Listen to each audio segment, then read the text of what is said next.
There are books one admires, books one respects, books one is told to respect by schoolmasters and cultural bureaucrats. And then there are books that remain alive because they still describe us. Homer's Odyssey is one of those. It is very old, which is usually enough to make modern people condescend to it before reading it. We assume that anything ancient must be either embarrassingly primitive or oppressively noble, some museum relic to be dusted off by professors in sandals and then returned to the shelf. But the Odyssey survives precisely because it is neither dead nor simple. It is a poem about homecoming. Yes. About wandering. Yes. About gods, monsters, storms, and impossible trials. But beneath all that, it is about a question that remains painfully current. How does a man return to himself after the world has scattered him? That is the real subject. Odysseus is not merely trying to get back to Ithaca in the geographical sense. He is trying to recover order, identity, sovereignty, and home. All the things that a life of chaos, temptation, war, and wandering threatens to dissolve. He wants land, wife, son, household, name. He wants a place where action and meaning coincide again. And immediately, one sees why the poem still matters. Because modern life, though less full of cyclopes and more full of email, has its own way of scattering the self.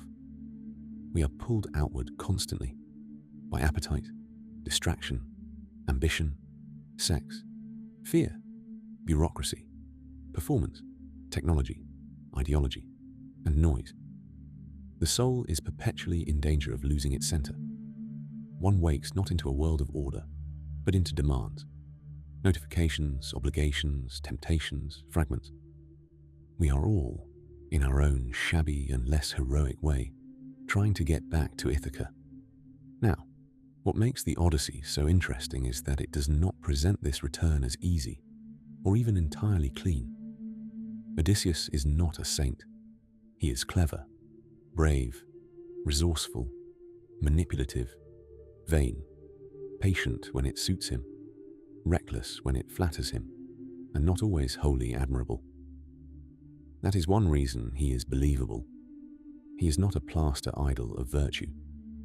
He is a man of appetite and intelligence, trying to survive a world in which force alone is not enough. He is a man who must use cunning. And this is one of the great lessons of the poem, that intelligence is not the opposite of courage. It is one of courage's highest forms. Modern people, especially those who have been softened by abstraction, often imagine bravery in theatrical terms. Noise, charge, spectacle, open declaration. But Homer knows better. Sometimes courage lies in endurance, disguise, patience, restraint, concealment, or timing. Sometimes the strong man is not the loudest man. Sometimes he is the one who can wait.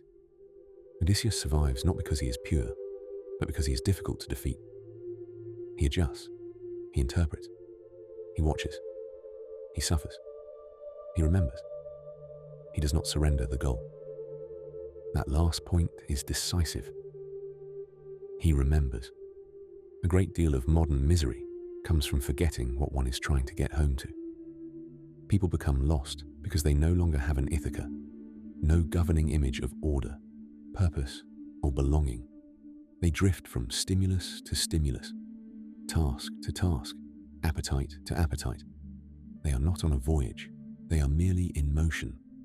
The greatness of the Odyssey is that it reminds us that motion is not the same as direction. Odysseus suffers because he has direction. His pain has shape. He is deprived of something real. Home is not a vague emotional state for him.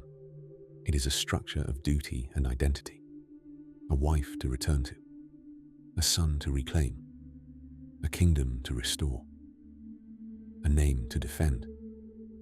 His longing is not sentimental.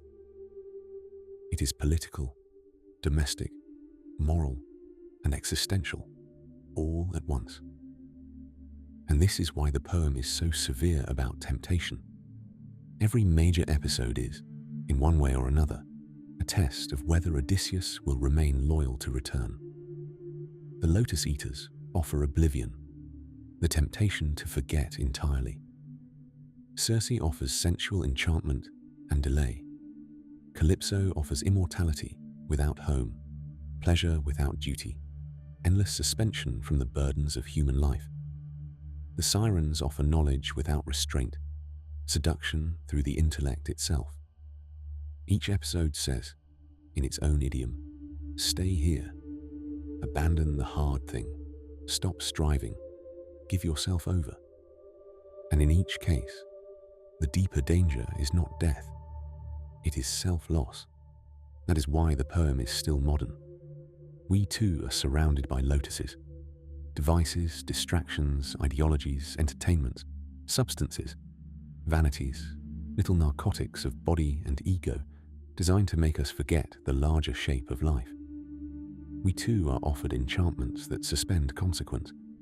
We too are tempted to exchange the difficult dignity of a finite human life for easier pleasures, prettier prisons, and more flattering illusions. And here, Homer is mercilessly wise. A man is not destroyed only by suffering. He is also destroyed by seduction. In fact, the more civilized the age, the more often seduction becomes the preferred method. No one now needs to be chained to an oar. Most people will chain themselves to convenience, distraction, comfort, status, or desire without any help at all. Which is why Odysseus matters as an image of disciplined return. He is constantly tempted outward, but something in him remains ordered toward home. Not perfectly, not innocently, but stubbornly. There is also, in the Odyssey, a profound truth about identity. Odysseus spends much of the poem concealed, nameless, disguised, misunderstood, delayed. He appears in rags, in shipwreck, in exile, in stories told by others. He is often cut off from his rank, his household, his visible authority. And yet the poem keeps asking, who is he when all that is stripped away? That is an eternal question. Who are you when status is removed? When comfort is gone? When your role is suspended? When no one recognizes you? When you must act without applause, without title, without immediate reward? The modern self, so dependent on display, often has no answer.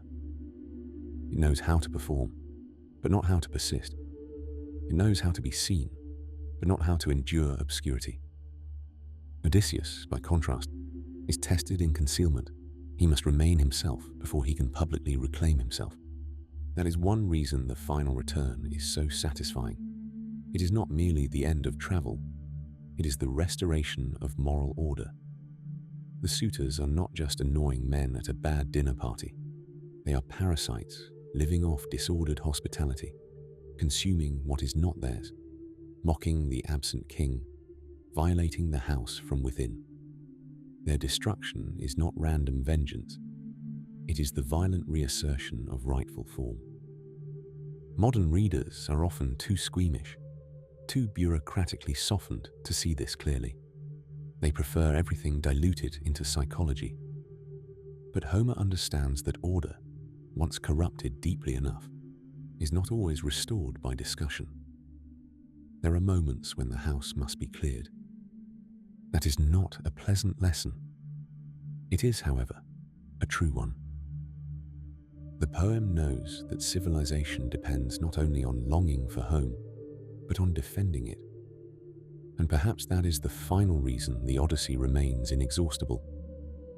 It understands that the good life is not merely a matter of pleasure, nor of endless adventure, nor of self-expression, nor of abstract moral niceness. It is a matter of return, order, fidelity, endurance, recognition, and rightful possession of one's own soul. Odysseus wants to get home. But home, in Homer, is larger than property. It is where one's duties, loves, memories, and identity come properly together. It is the place where a life stops being scattered. That is what so many people lack now. They have movement without home, options without direction, freedom without form, stimulation without meaning. So yes, the Odyssey is about monsters and gods and storms at sea, but it is also about the oldest human struggle, how to pass through chaos without becoming chaotic yourself, how to suffer delay without forgetting your aim, how to endure temptation without surrendering your name, how to live long enough among disguises without becoming a disguise. That is why it remains great. Because the voyage is still ours. The temptations are still ours. The scattering is still ours. And if we are lucky and disciplined, perhaps the return may be ours as well.